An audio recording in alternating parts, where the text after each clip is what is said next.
What's up, guys? Welcome back to the channel. So if you've been watching, a few days ago I covered the announcement of the Zotac Zone 2 featuring Linux Manjaro that was going to be at Computex, and they indeed do have that there. So I'm going to go over an article from WCCF Tech here. But yeah, I want to get into it and talk about it a little bit here because, man, it just always feels like this has the potential to be a good device that just always kind of misses. But anyways, let's get into it and take a look at the article here. Zotac showcases new gaming products at Computex 2025, the Zone Gaming Handheld and ZBox Magnus E Mini PC featuring AMD Strix Point and Hail. You know, an interesting thing about the mini PCs, I've been working for a little bit to maybe try to bring some of those to the channel and start testing them because it's a really cool idea as well with all this kind of advancement we have in the handhelds, kind of move a lot of that into these mini PCs and get a lot more performance. And with SteamOS coming out more and more and getting updates and things like that, I think it might be fun to get into that. But anyway, moving on, getting into the article here, talking about the Zone 2 a little bit and see what they have to say. All right, so Zotac decided to make an impact on the Computex show floor with its new compact gaming devices now powered by AMD's high-end Ryzen AI APUs. Zotac's latest compact gaming machine now offers high-end performance. Zone Handheld becomes one of the fastest options, and some other handhelds out there as well have been using these new HX370 processors from AMD. The Z2 Extreme that's going to be coming out is more of a more power-efficient cut-down version of that, more geared for the handhelds. But yeah, not that surprising. It is interesting, though, that with the availability right around the corner, they didn't choose to go with something like the Z2 Extreme. Well, at this year's Computex, we saw AMD's Strix Point platform and almost every manufacturer's newest product lineup, whether gaming laptops, mini PCs, and handhelds. Keeping up with the tradition, Zotac showcased its latest gaming devices at Computex, notably the newer configuration of the Zone Gaming Handheld and the Magnus Mini PC.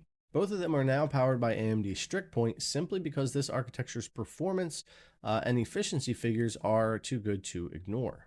We can kind of see a picture of it here. They had the black device last year that we've talked about a few times that really just didn't do well. It came out a little too late. It wasn't really spec that great. It was too expensive and so on. And it'll be interesting to see what's going to happen with this device. It is still going to be like a 7-inch device, OLED screen and all that. I do like that it has the touch pads, the dials, but there's just always been something about the Zone device that just has not landed and done well. So I've really got my eye on what they're doing right now with the Windows and the Linux version to see kind of what happens with that this year. Starting with the handheld, we managed to get a good look at the Zotac Zone gaming device, which is said to be the flagship offering by the firm. In terms of specifications, the handheld now offers AMD's Ryzen AI 9 HX370 APU, which is the top-end offering from Team Red. In order to power the device graphically, the Zone handheld relies on the onboard iGPU, the Radeon 890M, which is the same GPU that'll be in the Z2 Extreme.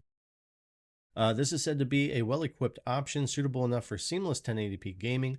Zotac's handheld option is indeed one of the fastest out there, and the company's decision not to opt for the Z series APUs is definitely interesting. Yeah, I kind of thought the same thing. And not just that, though, but this version of the Manjaro Linux that they're using on this prototype instead of Windows, which is fine to move to Linux, but I'm surprised they wouldn't go with a more popular or maybe more mainstream known SteamOS at this point for that. But yeah, it'll be interesting to see how that kind of pans out and what people think about that decision. For memory and storage configuration, the handheld is said to be equipped with 24 or 32 gigabytes of LPDDR5X memory, along with a 1 terabyte Gen 4 SSD. This makes it loaded up in this particular department. In terms of the display, the Zotac Zone handheld features a 7-inch AMOLED display 1080p panel with a refresh rate of 120 Hz and up to 800 nits of brightness. The handheld is said to be in prototype stages for now, hence final specifications could change, but it's clear that Zotac wants to bring a capable device to the handheld segment. Now, the good thing here for Zotac is even if they're a little later to the market this year, say even August, September time, similar to their last device for maybe their Windows and Linux versions here, or whatever they come up with, at least spec-wise this time, they'll still be worth buying and hold up because it'll still be doing as good or better than the Z2 Extreme.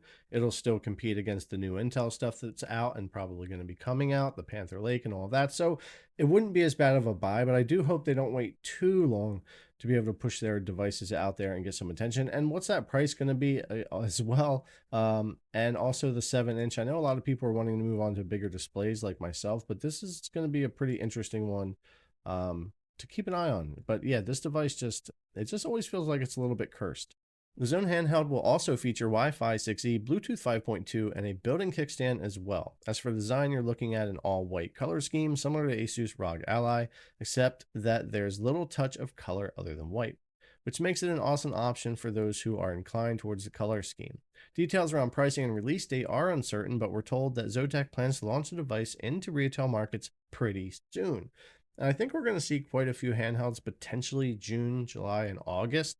And again, I'm wondering if they're kind of targeting that themselves. So that's pretty much where it winds up for the handheld. It gets into the mini PC, which again, that might be something that I start getting more into here later on in channel 2, just because I find it intriguing and wouldn't mind testing some of those. But that's pretty much what they have to say for the Zotac Zone 2. This one's running Manjaro Linux. It's still prototype phase. So yeah, I don't know what they're up to over there, but hopefully they're going to get these devices out there. My concern is just really maybe the 7-inch display, what the battery life is going to be, because I heard it's still like the last battery they had in their last device. I don't know if that's still true or not. And the price and all that, and are people going to be interested? Because again, the first Zone didn't land very well, but hey, the original MSI Claw in 2024 didn't land well either. And then we got the next Claw 8 and 7, which actually are very good devices. So we'll see what Zotac has planned for us here for release date, price, finalized specs, and all of that. But if you're looking for something that has these like HX 370s and stuff in them, this might be a good one for you to keep your eye on.